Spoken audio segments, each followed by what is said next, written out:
Sa pagkakatatag ng BARMM, inaasahang simula na ito ng bagong yugto para sa mga kababayan nating Moro sa Mindanao. Pagpapatatag ito sa isang maayos na pamahalaan na mangangasiwa sa kapakanan, kultura at tradisyon ng mga mamamayan ng Bangsamoro. Pero ano nga ba ang BARM? Sa bisa ng Republic Act No. 11054 o ang Bangsamoro Organic Law, na itatag ang Bangsamoro Autonomous Region in Muslim Mindanao o BARM noong 2019. Inabolish ng batas na ito ang Autonomous Region in Muslim Mindanao o ARMM na itinatag noong 1989 sa bisa ng RA 6734. Sa bagong rehiyon, mas lumaki na rin ang naging sakop nito. Bukod sa Basilan, Lanao del Sur, Maguindanao, Sulu at Tawi-Tawi na dati ng bahagi ng ARMM, sa BARM, nadagdag ang Cotabato City at 63 na barangay sa probinsya ng Cotabato. Bakit kailangan repasuhin ang ARMM at bumuo ng bagong autonomous region para sa Muslim Mindanao? So medyo unique dahil we are under a presidential unitary system. So nagkaroon ng isang gobyerno sa within the unitary system na ministerial parliamentary. So basically ang pagkakaiba ng presidential unitary system at ministerial form. Magkaiba po kasi talaga yung proseso ng ARMM pati ng ARM, ano? Kasi dun sa ARMM, karamihan ng powers na meron ng ARM ay devolved powers, ibig sabihin galing sa national government then ibinaba. Yung explanation sa atin nung sa BARM, it's creation actually. Nag-start with the peace process, then nung nag-agree na with the peace process, at this point kaya tayo may BTA, yung Bangsamoro Transition Authority, kasi bumubuo po tayo ng mga bagong sistema dito sa Bangsamoro Autonomous Region. Ibig sabihin ba nito ay mahihiwalay na ang BARM sa Pilipinas? Hindi. Ang ibig sabihin ng Autonomous Region ay mas may kalayaan ng mga Bangsamoro para sa sariling pamamahala ayon sa mga prinsipyo, kultura at tradisyon ng mga Moro. Ganoon pa man, nasa ilalim pa rin ang BARM sa Republika ng Pilipinas at direktang pinangangasiwaan ng Pangulo ng bansa. May mga aspeto rin ng kanilang pamahalaan na kailangang sang-ayon sa pambansang batas at konstitusyon. Yung principle of self-governance ay hindi naman ito independence kasi ito is autonomy lang. Pero merong level ng independence sa national government. Halimbawa, ngayon ay gumagawa kami ng separate na administrative code, separate na electoral code, education code, local government code, and then revenue code. Ito is independent although it will not violate yung national laws, but it is still independent on the national laws. May degree of independence, pero we are still under the Philippine government. Himayin pa natin ang istrukturang pampamahalaan ng BARM. Simulan natin sa aspeto ng ehekutibo o executive. Mula sa pagiging unitary form of government sa ARMM, magiging parliamentary democratic ang uri ng pamahalaan nito. Anong ibig sabihin ng parliament system? Kumpara sa ARM na naghalal sila ng regional governor at vice governor at 3 miyembro mula sa bawat distrito para sa Regional Legislative Assembly, sa BARM, maghahalal sila ng mga kinatawan ng parliament. 80 na kinatawan ang kailangang ihalal. 40% ang para sa district seats, 50% para sa party representative, at 10% para sa sectoral seats. Sa ganitong uri ng Bangsamoro Parliament, nabibigyan ng halaga ang representasyon ng ibang mga sektor na bahagi ng BARMM, tulad ng mga katutubo, kabataan, kababaihan, traditional leaders at ulama. Kaya nangangahulugan na hindi lamang eksklusibo sa mga kababayan nating Moro ang BARM. Inclusive din ito para sa iba pang mga mamamayan na mula sa iba't ibang sektor ng lipunan. Itong non-Moro indigenous people ay mayroon silang reserved seat sa parliament. Ganon din ang settlers, mayroon din reserved seat sa parliament. So, kasi ang parliament, iba ang uri ng pag-elect dito. Walang provision ng law na hindi sila pwedeng tumakbo na bilang representative ng party o bilang district candidate. So, walang restriction doon. They can still run, pero inassure natin na meron talaga silang representation doon sa sectoral. Sa ganitong uri ng Bangsamoro Parliament, inaasahang mabibigyan ng wastong representasyon ang mga katutubo, kababaihan at kabataan. Very inclusive. Inassure natin yan na even in the law itself ay very clearly defined na the law is inclusive, yung BARM is inclusive. The same right ang lahat ng constituent nito.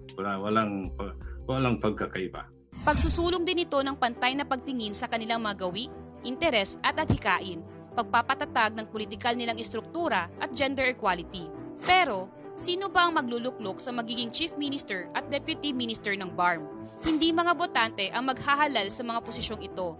Ang mga nanalong miyembro ng Bangsamoro Parliament ang magbobotohan kung sino ang magiging Chief Minister at 2 Deputy Minister. Sila ang mangunguna sa pangangasiwa at pamumuno sa rehiyon. Ibig sabihin, mas may otonomiya ang BARM mula sa central government ng Pilipinas.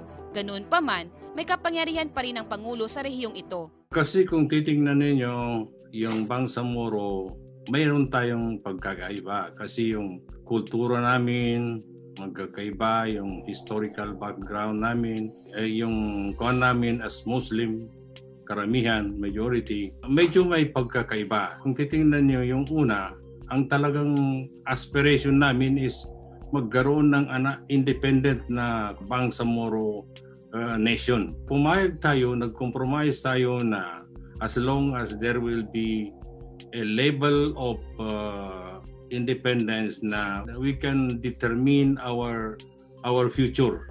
Mayroon ding sariling gabinete ang BARM para sa 15 na departamento na pamumunuan ng ministro o head. Yung National Department naman, yung mga kanilang mga programa can also direct yung autonomous government, pero through na sa chief minister, hindi na directly through the ministers. Isa sa mga hamon ng BARM ang pagsusulong at pagpapanatili ng kapayapaan sa rehiyon.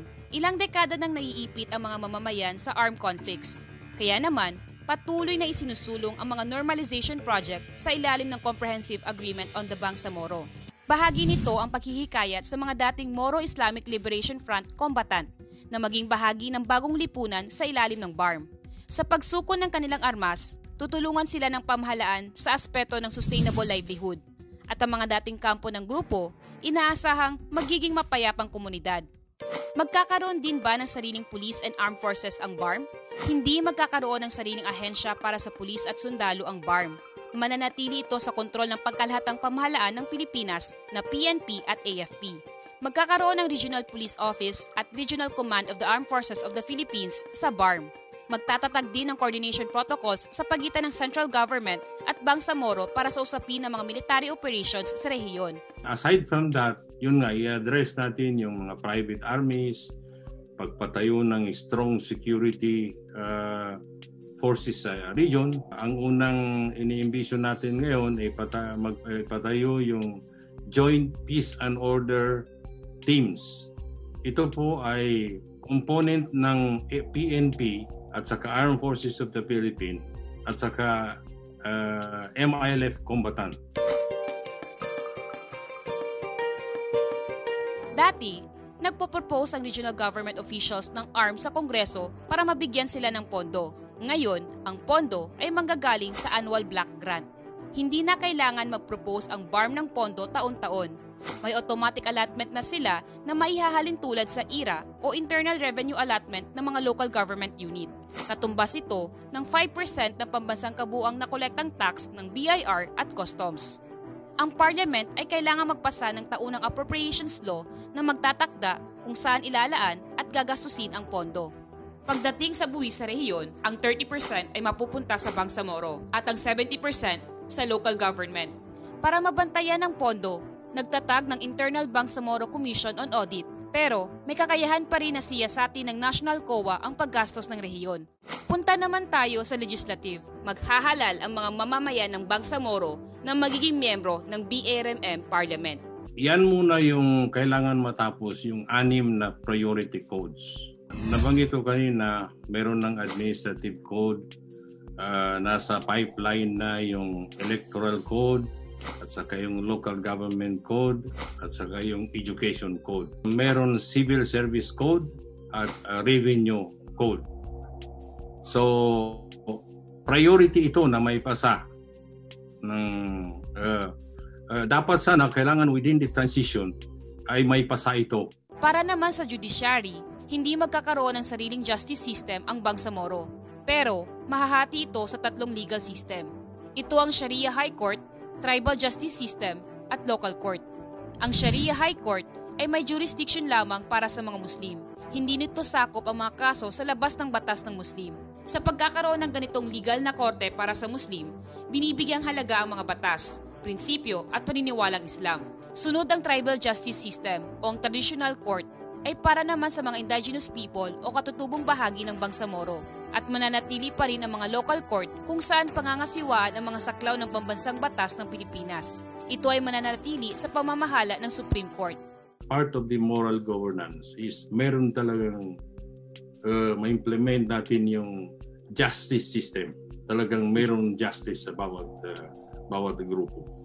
Kasi naniniwala tayo na kung meron pang injustice na mangyayari, ay malaking problema pa rin. Sa nakalipas na mga dekada, bugbog na ang rehiyon sa gulo, karahasan at mabagal na pag-unlad. Tulad ng ibang mga mamamayan mula sa ibang bahagi ng bansa, karapatan nilang makatamasa ng maayos na pamumuno, payapang pamumuhay at maunlad na kabuhayan.